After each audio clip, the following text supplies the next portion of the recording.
Hey guys, welcome back to Wolf's Tavern. I am Retro of Retro and Wolf, also associated with Geek News Now. You can head on over to geeknewsnow.net and check out all their amazing content. The links to all of our socials are down below. Today, I'm going to be making a family recipe of mine that for the first time is going to be debuted for you. I've never put this out there before, so it's going to be a lot of fun. Got a lot to get to, so we're going to jump right to it. Here's everything you need. I am using a 16-inch pizza pan. All right, this is the size of a large pizza at your favorite pizza place. We have our skillet. You need something big enough to brown 2 pounds of meat in. We have our cooking spray. To make the dough, we have a bowl, flour, 2 cups of cold water, olive oil, sea salt.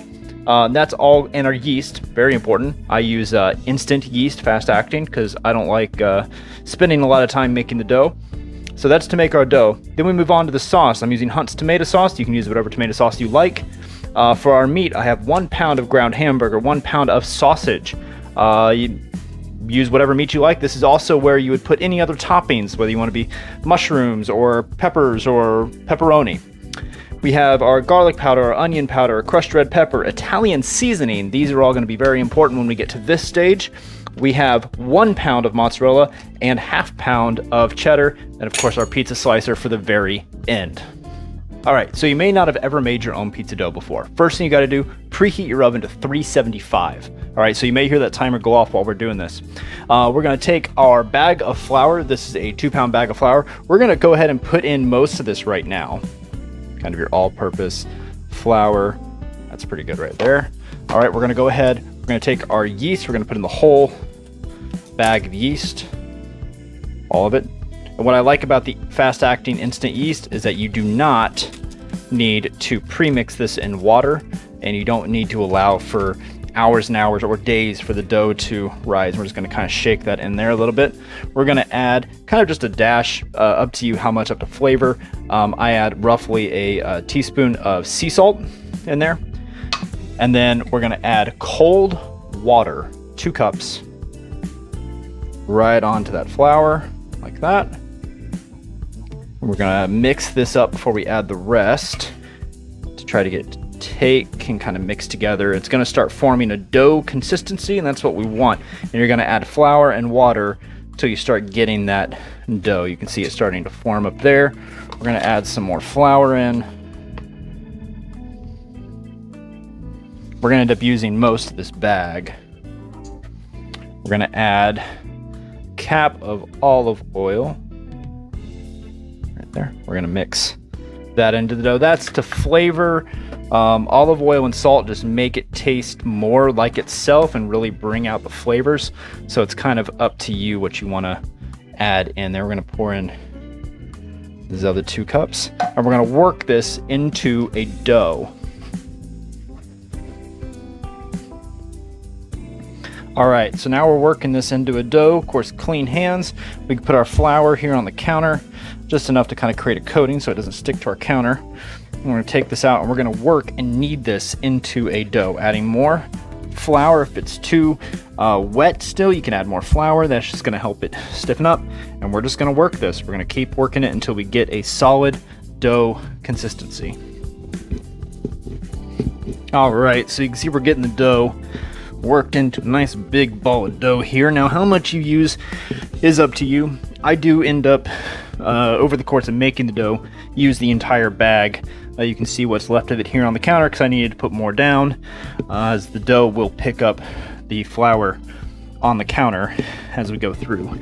And you're just going to work this and knead this until it's actually, we're not far from it, until it's actually pretty consistent in how it feels, how it looks. You don't have any overly wet areas where the dough is just sticking to your hands.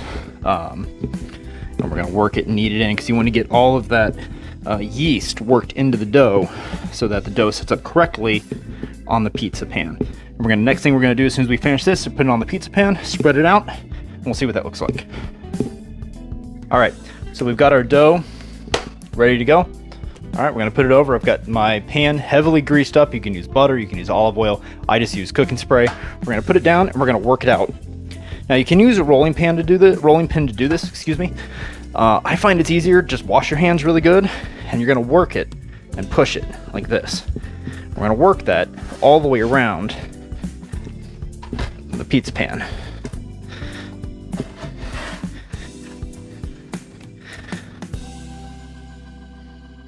All right, so we've got this pretty well worked up. I like to push it into the sides to create a bit of a lip. Like this. All right. Next, we're gonna go ahead and add our tomato sauce. Simple, 1 can tomato sauce. Put it on the whole pizza. And then we're gonna use large spoon. You can use serving spoon, tablespoon, doesn't really matter. Just helps kind of push that sauce around to get it coating. It's not gonna be perfect, but you want up to the edge. If it goes over the edge, that's okay. But that's one of the reasons I like to make the lip, is it's a little easier to spread the sauce and have it stay inside your pizza dough. So medium-high heat on your pan. I'm gonna put in our 1 pound of sausage. And this is the Jimmy Dean breakfast sausage that I like to use. They make an Italian sausage as well if you can find it. It's hard for me to find it at the store here locally, but we kind of offset that by using the Italian seasoning. So we're gonna get that in there. We're gonna get a whole pound, and we're gonna put the whole pound of beef in with it, and we're gonna cook them together. All right, now we got this from our local butcher. So we have fresh 1 pound beef. All right, we've got the meat starting to brown. We're gonna go ahead and add in some of our seasonings. We've got our Italian seasoning. We're just gonna go like that. I don't have measurements, do it to taste. I know what I like, what my family likes. Gonna add in our onion powder. And again, that was cracked red pepper, and then our garlic powder, just like that.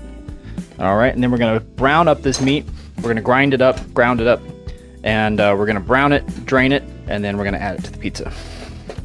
All right, once you got all of that meat ground up and browned together and your house smells like a proper pizzeria, we're gonna take all of that meat, we're gonna place it right on to our sauce here. We're just gonna kind of spread that around.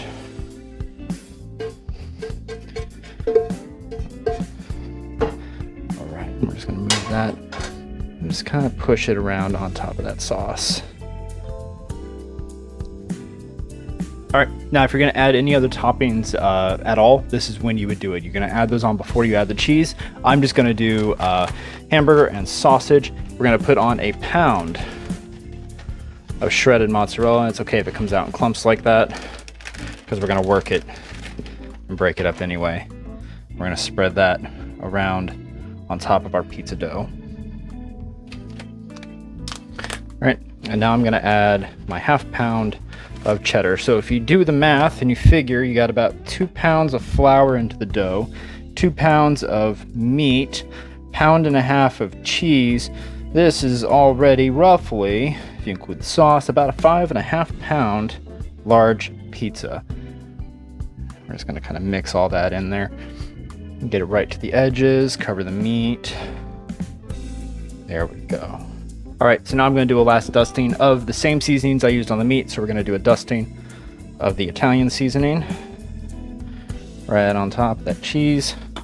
Gonna do a dusting of the garlic, do a dusting of the onion powder. We're gonna do a very light dusting of the red pepper flakes. Just like that.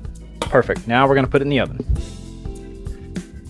All right, so we're gonna put this in, and this is gonna go for 17 minutes. Now every oven is a little different, so that's kind of what I found to be the secret with mine, to get the dough just how I like it. If you like the dough a little crispier than I like mine, go a minute or two longer, but 17 seems to be the magic number. We'll check it again here in a few minutes. All right, let's see what we got. That looks awesome.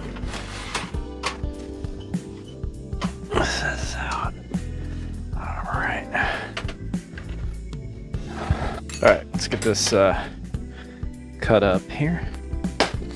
Now, pizza this size, for the way my family eats, I like to cut it into about 2-inch squares. You get a lot more.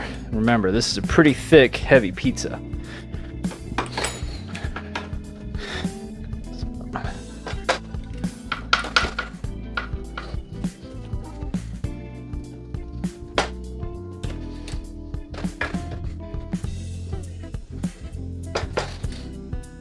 All right, get that cut up. Get a good look at the side of that. Got a nice layers of cheese and meat, and that's about a good solid inch thick of pizza. Let this cool a little bit. Ready to go. So this is my family recipe, pizza recipe. Grew up eating this a lot. My mom would make this, and I make this a lot for my family. As you can see, I got a family of 5. This feeds all 5 of us and then some. So till next time, I'm Retro from Retro and Wolf here on Wolf's Tavern. You have a great day and enjoy.